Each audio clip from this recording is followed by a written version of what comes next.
Ladies and gents, welcome back to another Engineers podcast. Today I'm joined by Agnès Leroy, and Agnès is a senior GPU manager at Zama. We're going to be talking about a number of different encryption methods today. I'm particularly looking forward to this one. We've got a focus around homomorphic cryptography for blockchains and AI, and literally in the last couple of minutes, we've been talking about some of these challenges off podcast, obviously. So, Agnès, absolute pleasure and welcome to the podcast. Do you want to give us a bit of an intro into you, your background, and Zama for us? Yes, thank you very much. So yes, I'm Agnès, and I work at Zama, which is a French-based company that is developing a cryptography technique. And as you said, it is named Fully Homomorphic Encryption. So I'm GPU manager at Zama, and our focus is to make this encryption technique faster using GPUs. So I have a long history of working with GPUs actually. Since the start of my career, I worked with GPUs to accelerate computational fluid dynamics, another complicated name. um, and yes, when I joined Zama, it was the very start of GPU acceleration for fully homomorphic encryption. So it's very exciting to be part of this from the very start. Yeah. Talk to us about that journey, because the business is 4 years old, 4 and a bit years old. You joined right at the start of the business, like you say. Talk to us about this journey. Yeah, I joined, I think 3.5 years ago. So it was really, Zama was still very small. And it was really so fully homomorphic encryption is this technique where you can encrypt data, send it encrypted to a server, and perform computations on the encrypted data without needing to decrypt it. So you perform the computations, you send it back to you, the server sends it back to you, and when you decrypt, you get the actual result of the computation. So this is like, I know it sounds impossible. it's very hard to imagine, but you have to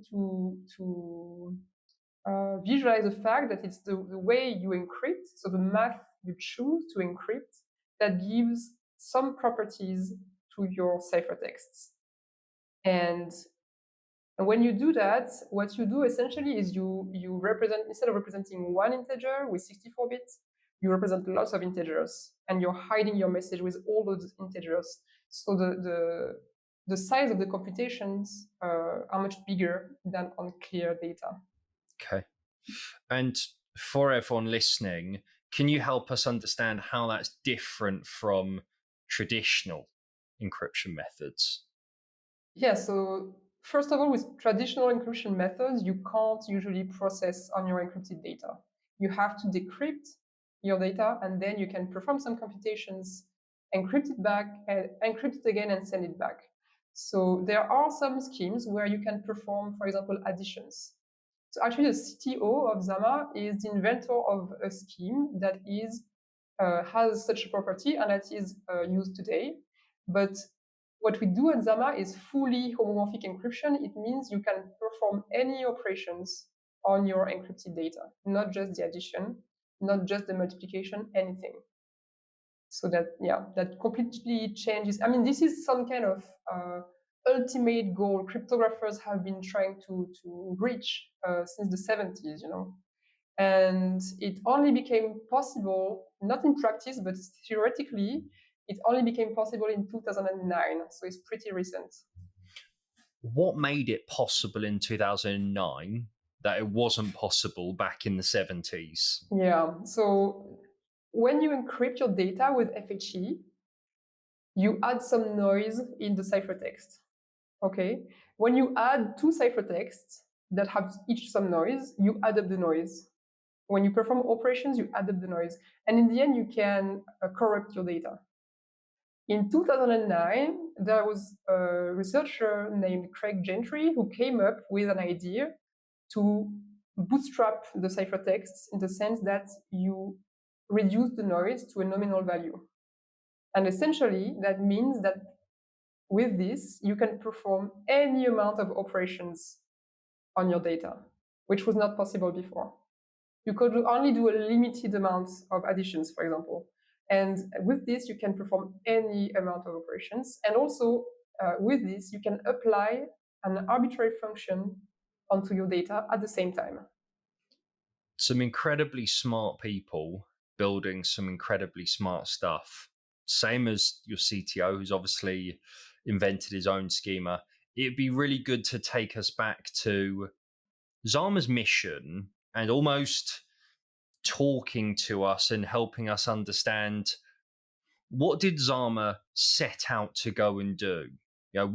What is the mission of the business, and help us understand where your encryption methods are actually being utilized in actual use and business cases. Yeah, so when the internet started, you had this HTTP protocol that was totally unsecure. And after that, they came up with the HTTPS protocol, and data is encrypted in transit with this protocol. The ultimate goal of Zama is to have a HTTPZ protocol where the data is encrypted end to end. It means essentially nobody has to care about privacy anymore. Because by design, all exchanges are protected. The data is never revealed. As long as your private key is kept safe, of course, it's like, Wow. yeah. Okay. That's pretty nice stuff. Talk to us about where it's being applied in the market today and why these industries are choosing to use Zama's technology. Yeah, so definitely the first users of this technology are blockchain companies. The reason for it is that currently the blockchains, they are actually trying to define a protocol to exchange value between institutions, between people. And it's like the HTTP protocol. It's like you don't have confidentiality with this. So what fully homomorphic encryption does for blockchains is that it makes it possible to have confidentiality in the blockchain. And so you recover features that you actually would want to have. For example, if we make a money transfer, so I want to transfer you some money. Currently, with the way the blockchains are made, you would know the amount of money I have on my account, and I would know the amount of money you have on your account. And we don't want that, So fully homomorphic encryption, it allows you to hide this information. For example, you could have consensus where all identities are kept private. That would be a first step. You have lots of different ways to implement confidentiality in blockchains. And so obviously for this kind of user, this is a game changer. So that's really also why it's interesting right now, is because with the current state of performance for fully homomorphic encryption, it is possible for them today to build blockchains with this technology. Okay. So that's why it's so interesting. I can imagine that there's a number of really good use cases for AI and LLMs at the moment, just purely because of its privacy nature as well. Yeah, so for AI, of course, it's the same. Like if you are working with sensitive data, you want to protect it, and you don't have many ways to do that. So fully homomorphic encryption definitely is the safest solution today to do that. Wow. Okay. Yeah. Also, you might want to perform computations on data and to collaborate with other institutions, for example, to share your data, but without sharing it, to do some analysis, for the healthcare industry, financial institutions, any institution that has sensitive data could want to collaborate. And in this case, it's also possible with fully homomorphic encryption to have computations with data from other people that keeps encrypted. Yeah, data security at the moment. I think with the rise of AI, I think blockchain's accentuated that. But we're into a number of years now with blockchain. But I think those two industries themselves, they've really accentuated the move towards more privacy and More data. privacy, So yeah, yeah. I can see why people are gravitating more towards using Zama and the homomorphic encryption technique. Yeah, definitely. It is becoming, I think, because with the rise of AI, it's like maybe it's not yet realized, but protecting data is going to become more and more a very important topic. It's Where do you think the biggest challenges are in protecting some of our data at the moment? What do you think are fundamental challenges in the world right now to that? Yeah, so to use actually fully homomorphic encryption was not really possible before Zama started because you needed a PhD in cryptography to start trying to use it. So it's like the one of the biggest blockers in terms of adoption was the ease of use of it. So the tools we are building, they're like exposing Python libraries for data scientists to use fully homomorphic encryption without having to change anything in their code. It's transparent for them. Same thing for blockchain developers with Solidity. So that's one of the aspects. And the second aspect, as I was mentioning, is the performance of the computations. So that's also something we've been improving a lot. Like since Zama started, fully homomorphic encryption and the scheme we work with has become 100 times faster than what it was when Zama started. And we Wow. are working actively to improve that further. Okay. Here's a big question then. How do you make the computation 100 times faster then over this 3.5 year period? That's a real engineering challenge in Yeah, itself. it's How not do you just, do yeah, that? it's not just an engineering challenge, it's also a mathematical challenge because basically there are, I think, 50% of the company has PhD. Like there are many researchers in cryptography working at Zama, and basically they changed the way we do the encryption and the way we encrypt the data and represent the data so that it's more efficient. And also the way the cryptographic parameters are chosen has been made more efficient, and that has brought significant speed up. And then, yes, there is a huge engineering challenge. Like, of course, even on CPU, writing the best possible implementations in terms of performance is, of course, one of our focuses. And in my team, we specifically focus on the GPUs. So yeah, and I think it's very exciting because the NVIDIA GPUs are becoming more and more powerful, so we have more possibilities than before. That's definitely something that is pushing performance a lot. And we saw how AI took off with the release of the Hopper GPUs, for example. Yeah. Where do you think the performance challenges are in AI then?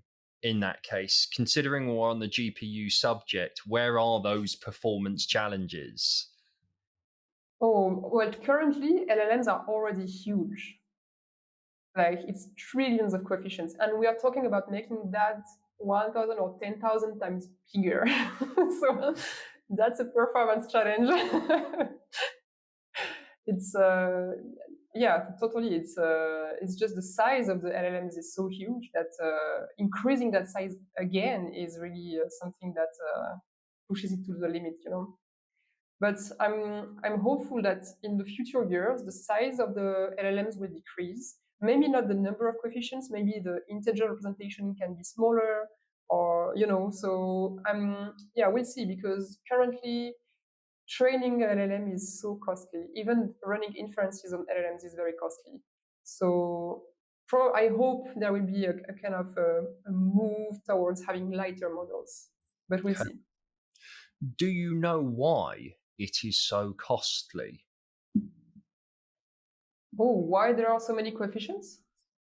No, why it's so costly to run and train LLMs?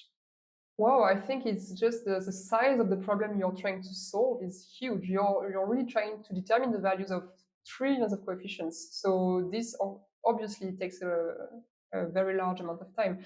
I don't know. I think probably I'm not an expert on LLMs, but training machine learning models is usually done with gradient descent. I don't know if they have other algorithms to train LLMs, but maybe having other algorithms could also help there. But essentially, it's the size of the matrices you're working with, which is huge, and that's what makes it so costly. Yeah. Okay. Um, I knew one or two things around that, but I wanted to understand if maybe you also had a different perspective. I think it would be good to dive into some of the technology.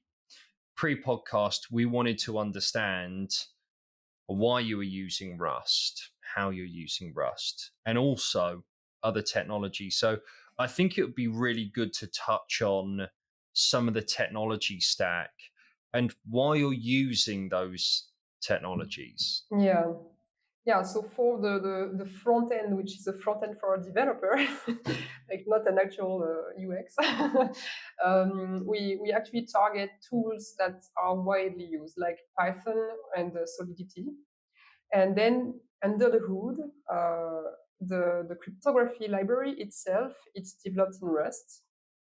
So Rust actually brings you memory safety. And it brings you lots of checking at compile time. And essentially, this makes your program much less error prone. You introduce much less bugs because the compiler is there to tell you you can't do this and you can't do that. And so by construction, your code can't have memory leaks, for example. And in C++ code, that's something that's really problematic. So that's, I think many blockchain companies or cryptography companies today use Rust because of this. And for GPU programming, we are using the CUDA language, which is an extension of C++. So for all the CUDA implementation of the cryptographic primitives, we are using a C++ CUDA language that we then bind to Rust, and we call those entry points from the Rust library. Okay. Yeah. It would be great to understand some of those decisions when choosing some of those technologies. I can make my own inferences because of, I think, how interoperable some of these technologies are with the platforms that you're interacting with. And there's obviously different points around memory, error proneness, but it'd be good to understand how you actually make that decision on what is the best technology or what are the best technologies when trying to solve the problem that's in front of us. How do you make those decisions? So actually, for the GPU programming, the most efficient way today to program a GPU is to use CUDA and an NVIDIA GPU. This is changing little by little, but as of now, this is still the best solution. So we didn't really have many choices there. I would say if we want the best performance, we have to go to this. But then when you write a cryptography library, it's really much safer to use Rust. And all we do on the GPU, it happens to perform the computations. But in the Rust library, we also implement how things get encrypted, how secret keys are generated. And this, you really want the maximum safety there. So it was a natural choice to go for Rust for this part. And then, yeah, exposing the front ends, it's more like we need to match our users' needs. Like it's absolutely necessary that this technology is very easy to use so that developers can start using it in practice. And this can actually change the way data is handled everywhere. You know, if a developer uses our libraries, it means they're protecting the data for all their customers. Yeah. So, yeah. Okay. Love that. Talk to me a little bit about some of the problems that you and your team and the GPU team are solving today for, let's say, tomorrow's problems. I know that we've spoken about blockchain specifically and the use cases in AI, but I'd be really keen to understand some of the topics of conversations that you're having in your teams right now about how you solve today's problems. So yeah, that's very interesting. So I think one big topic today that we have. So okay, let me give you some little bit of background. So when we reset the noise in the ciphertext, we perform this operation that I named the bootstrap earlier. So in this bootstrap, it's very heavy, computationally speaking. And the problem for a GPU programmer, I would say, is that it is very sequential. So one of the big topics that we have and that we work on with the cryptographers is is it possible to change this algorithm so that it's more parallel? So to have, even if if it means doing more computations, but do them in parallel. It's, because the GPU, it's designed to perform a lot of small tasks asynchronously. It's really different from a CPU, where the initial purpose of a CPU was to perform large tasks sequentially. It has changed. CPUs have more and more cores, so you can perform more and more things in parallel on CPU. And GPUs have got much bigger in the past few years, so you can perform bigger things for each CUDA core. But essentially, if you have a too sequential algorithm, it's not fit for a GPU. So one big topic is to try and change the math so that it's better fit for the hardware we're trying to use. Math changing techniques for the hardware that you're using. I was with you. I don't have a PhD. So my limitations mentally stopped me from getting there to fully understand, but I think I'm there or thereabouts on what you guys are trying to solve. I love it. Obviously, we approached you because you're doing some super interesting stuff. It would be great to understand a little bit more about Zama's environment at the moment and people that you're looking to attract to the business and why you're looking to attract them to the business, also known as hiring and growing your teams. Yeah. So obviously, we're looking for blockchain engineers to help develop the front end we expose to blockchain developers. But there are also lots of topics around cryptography, around MPC. So the key management system, there's like many cryptography oriented things there. So we are looking for cryptographers, obviously, even people who are specialists on fully homomorphic encryption, which is very specific in terms of technique. And also we are looking for engineers in a more general context, like building this kind of product takes a lot of effort. So yeah, that's, you can check the job positions that are open. They're on jobs.zama.ai. Good. Love that. I was going to say the careers site is going to be underneath us for people to check that out. It almost feels as if we've flown through this one. It has been super plain sailing, but I think we've been able to really give Zama and your team as well some great light to the industry and share what you guys and girls are building. You're building some incredible stuff. I almost feel, not as in you're ahead of your times, but I think it's so bleeding edge what you guys and girls are doing, and you're executing it at some pace. The funding round, how quickly you received that round, you're all doing some incredible stuff. So it's actually, I feel so lucky to be part of this, especially because also I'm French and it's in Paris. I'm very selfish, but it's like, it's not every day a new technology comes up like that and you have the chance to work on it firsthand. This is so exciting. Yeah, new technology, I think it's industry defining, it can be career defining, but this business can define how we do data security and privacy on two of the biggest technological evolutions, if you like, that I think our world has seen for quite a long period of time.